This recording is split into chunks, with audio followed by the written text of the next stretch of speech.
plus de nous retrouver sur la télévision générée pour cette grande session d'information de la journée de ce vendredi 23 mai 2014. Édition bien sûr que nous mettons avec cette déclaration. En effet, l'Alliance pour la réconciliation, la démocratie et la République, en abrégé ARDR, a rendu public une déclaration. Celle-ci est relative à la situation.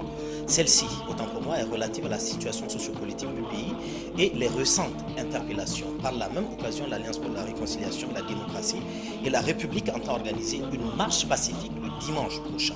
À cet effet, je vous propose de suivre la teneur de ces déclarations avec El Hadj Seydou Omar, les chefs de file de l'opposition.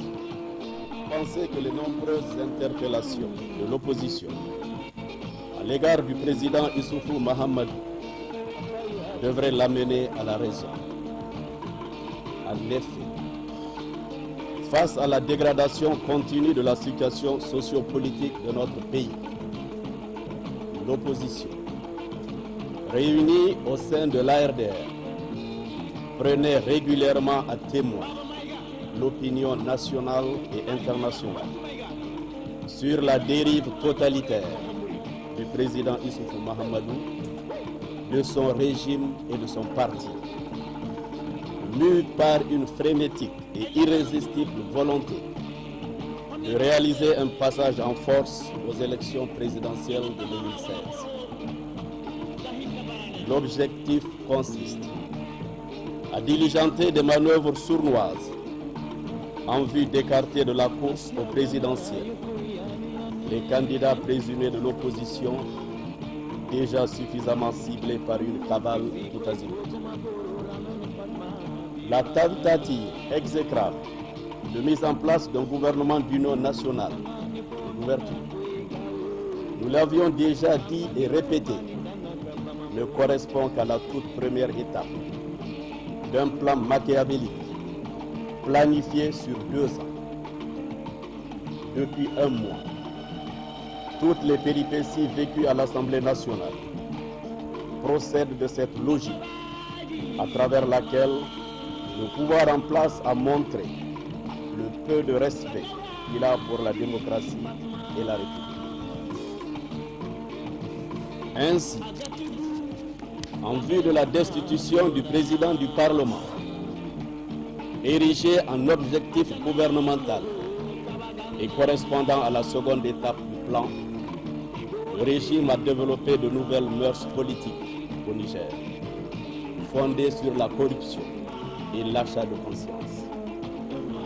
Omnibulés par cet objectif, la majorité et le régime agissent de manière irréfléchie au point de bloquer les travaux de l'Assemblée nationale et d'être obligés de rechercher un moyen extra-constitutionnel de destitution du président de l'Assemblée nationale.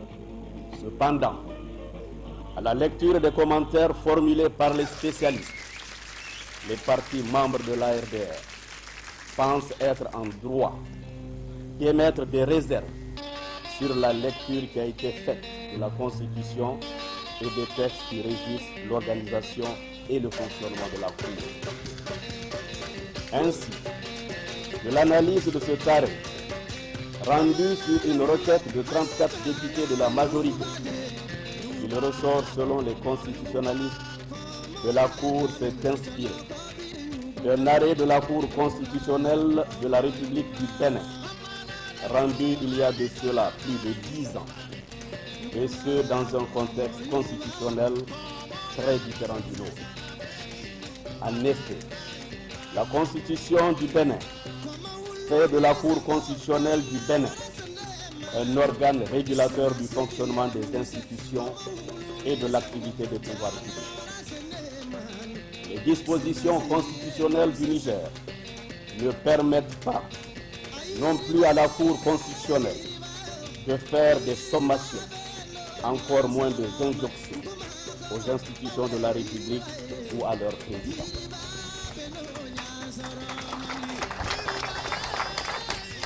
Notre inquiétude est d'autant plus légitime qu'en Afrique, ce sont les cours constitutionnelles soumises à la volonté des pouvoirs en place qui ont été à la base de nombreuses crises sociopolitiques très graves et aux conséquences tragiques pour ce pays et sa population. Après l'échec de cette seconde étape du plan, qui passe par l'instrumentalisation des juges constitutionnels, le régime envisage aujourd'hui la troisième étape de son plan, qui consiste à installer un climat de terreur et d'intimidation. Depuis 48 heures, le régime densifie la violence d'État en passant à un stade inadmissible dans les abus.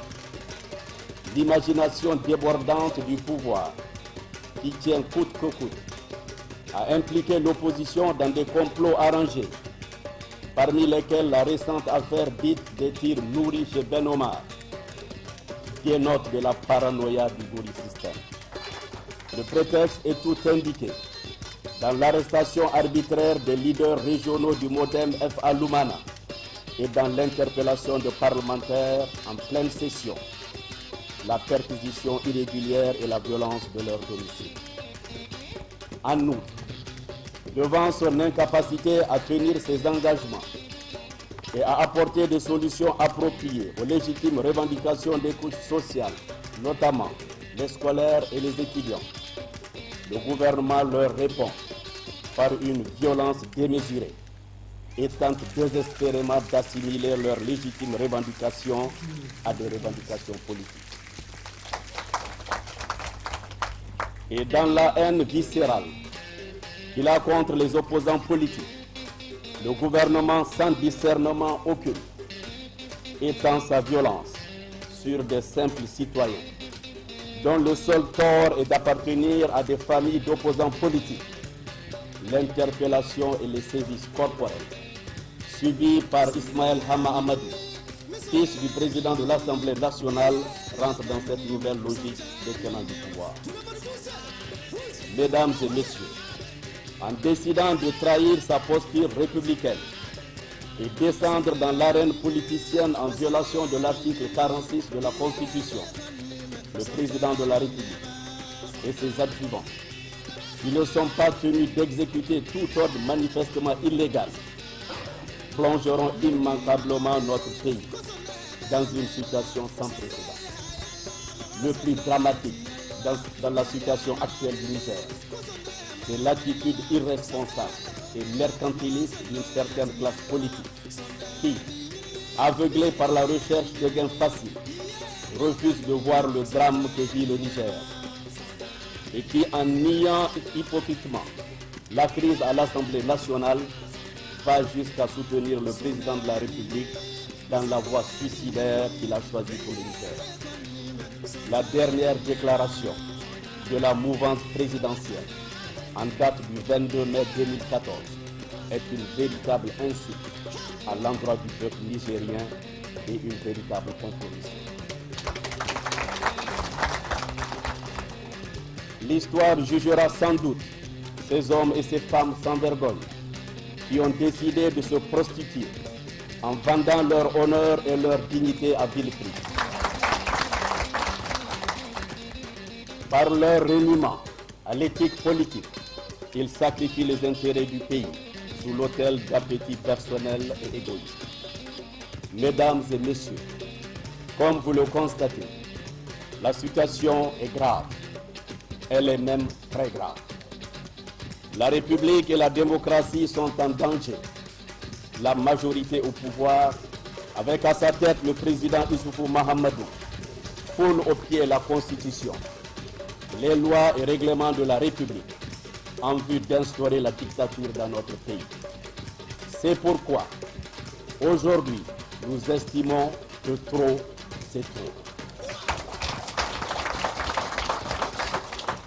Par conséquent, nous exhortons les militantes et militants de l'ARDR, les citoyennes et citoyens du Niger, ainsi que tous les démocrates sincères, à sortir massivement le dimanche 25 mai 2014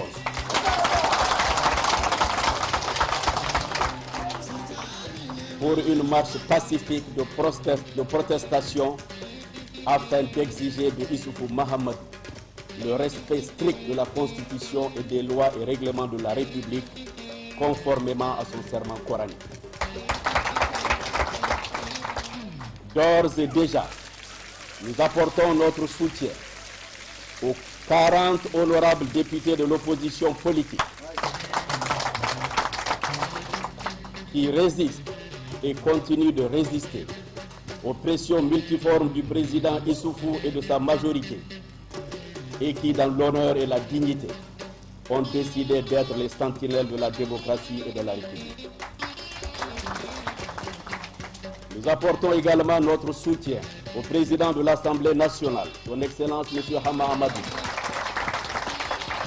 qui, malgré les chantages et autres intimidations venant de toutes parts, a su trouver la prouesse de respecter et de faire respecter l'esprit de la Constitution, le règlement intérieur de l'Assemblée nationale et les arrêts de la Cour constitutionnelle.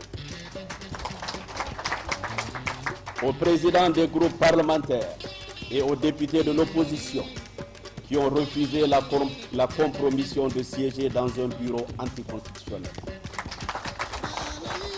Aux députés illégalement interpellés par la police judiciaire.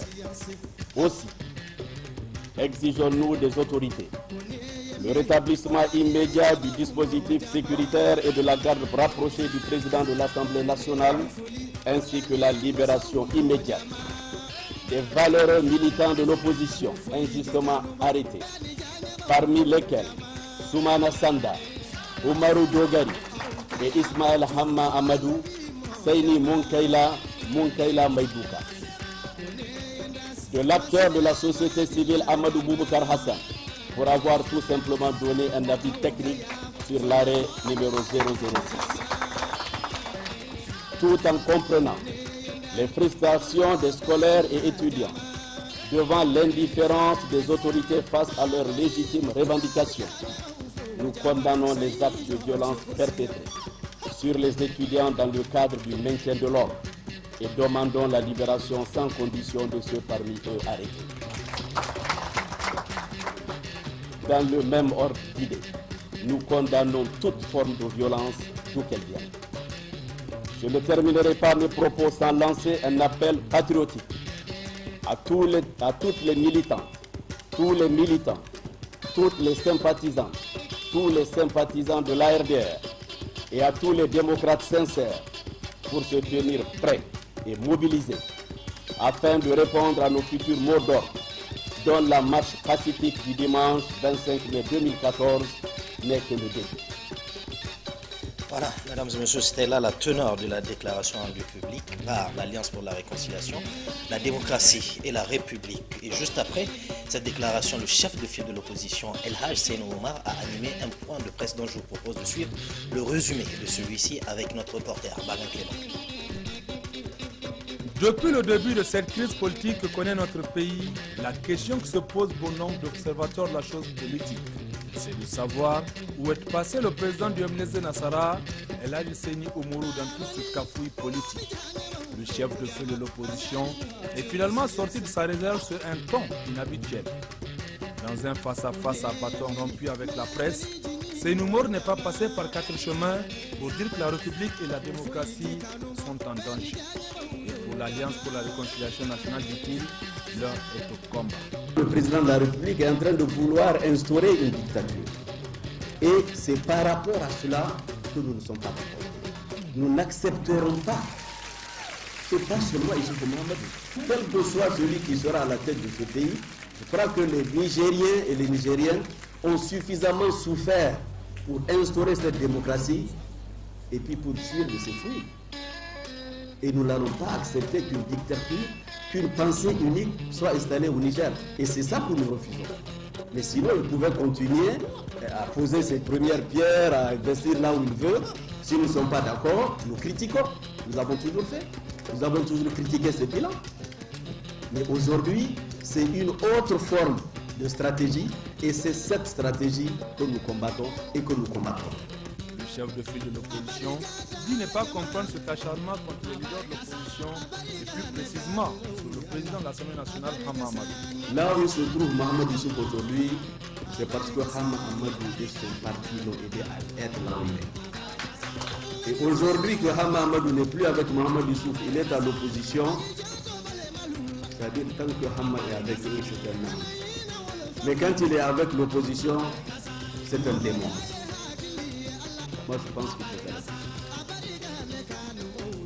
Et vouloir mettre tout ce qui se passe dans un pays sur le dos d'un individu, ce n'est pas responsable.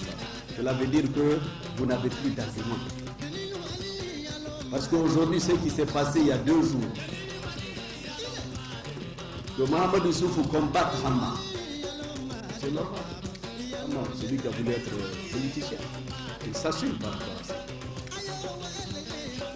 Mais que Mohamed Issoufou maintenant s'acharne sur le fils de Hama, moi je trouve ça trop petit. C'est trop petit.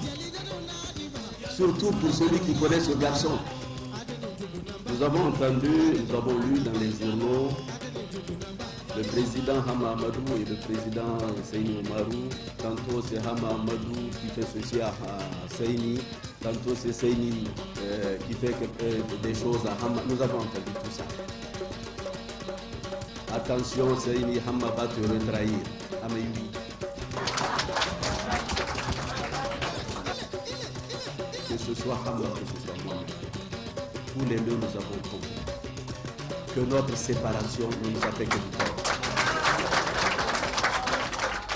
Notre séparation ne nous a fait que du tort et peut-être n'a fait que du tort au Niger. Et nous avons décidé de ne plus le faire. Pour me résumer, Tanja Mamadou, Mahaman Ousmane, Hama Amadou, Seyni Oumarou, c'est un. Au président Seyni Oumarou de souligner qu'ils ne poseront aucun acte en dehors de la loi. Nous nous sommes conformés aux dispositions des textes. Il fallait que nous envoyions une correspondance aux autorités compétentes. Cela a été fait dans les délais.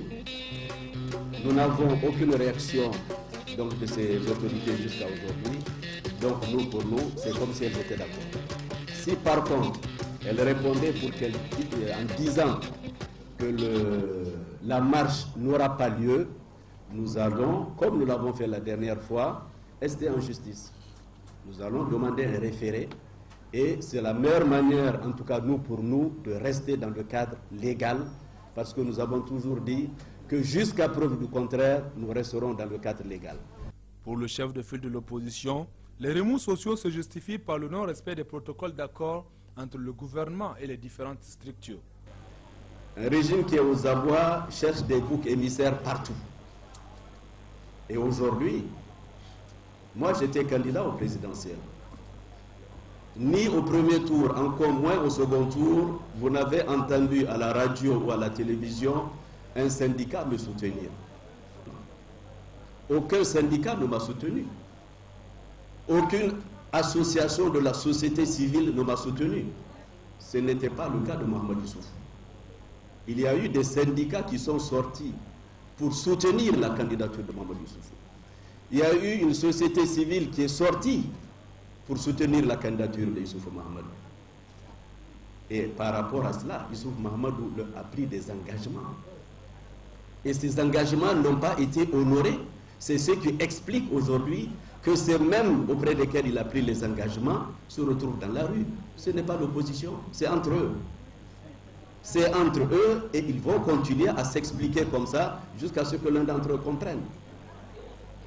Pour finir, le chef de file de l'opposition, Seyni Oumarou, a appelé tous les militants de la RDR à plus de détermination et de sérénité pour la défense des acquis démocratiques. Voilà, mesdames et messieurs, c'était là le résumé du point de presse qu'a animé le chef de file de l'opposition, El Hadj Seyni Oumarou. Cela dit, mesdames et messieurs,